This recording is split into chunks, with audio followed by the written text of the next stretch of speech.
from the United States. He went to China and Japan.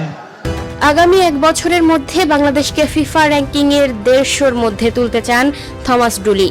ঢাকায় পা রেখে নিজের লক্ষ্যের কথা জানান জার্মান বংশোদ্ভূত সাবেক মার্কিন অধিনায়ক।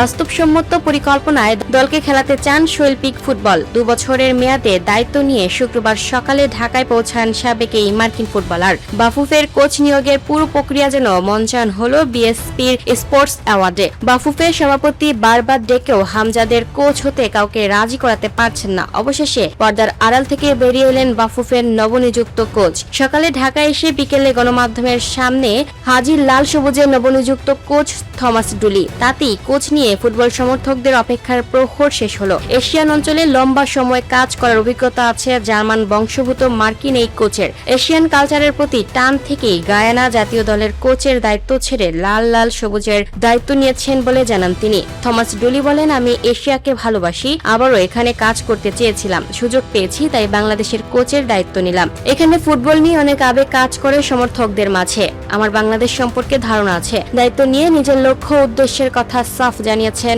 থমাস ডুলি। লাল সবুজদের র্যাঙ্কিং এর উন্নতি করতে চান মার্কিন কোচ। হামজা শমীরদের নিয়ে আসতে চান ফিফা 150 থেকে 160 ফিফা র্যাঙ্কিং এর মধ্য দিয়ে। ডুলি বলেন, আমার লক্ষ্য বাংলাদেশকে র্যাঙ্কিং এর 150-160 এর মধ্যে নিয়ে আসা। এটি রাতারাতি ঘটবে না, এটি একটি প্রক্রিয়া। আগামীকালের মধ্যে না হলেও হয়তো 1 বছরের মধ্যে 160 এর নিচে নিয়ে আসা সম্ভব। বাংলাদেশের কোচের দায়িত্বের সঙ্গে চাপটাও যে পাহাড় সমতা তা ঠিকই জানা মার্কিন কোচের। সামাজিক যোগাযোগ মাধ্যমে ভক্তদের আশা প্রত্যাশা নিয়েও কথা বলেন ডুলি। তিনি বলেন, আমি এটার জন্য প্রস্তুতি। আমি জার্মানি থেকে এসেছি এবং জার্মানিতেও একই অবস্থা। আমার মনে হয় বাংলাদেশে হয়তো আমার মতো 10 লাখ কোচ আছেন, তারা সবাই ফুটবল বোঝেন এবং এটি ভালো, এটি খুবই গুরুত্বপূর্ণ, কিন্তু আমাদের বাস্তববাদী হতে হবে। আমি সবসময় আমার খেলোয়াড় ও ফেডারেশনকে বলি, লক্ষ্য যদি বাস্তবসম্মত হয় তাহলে আমরা যে কোনো কিছু অর্জন করতে পারি। আমরা গত 23 বছরে যা জিতিনি, এখন সময় এসেছে তা জয়ের।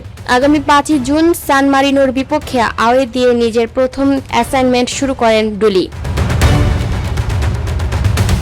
Lucky Akter, up to date news, Dhaka.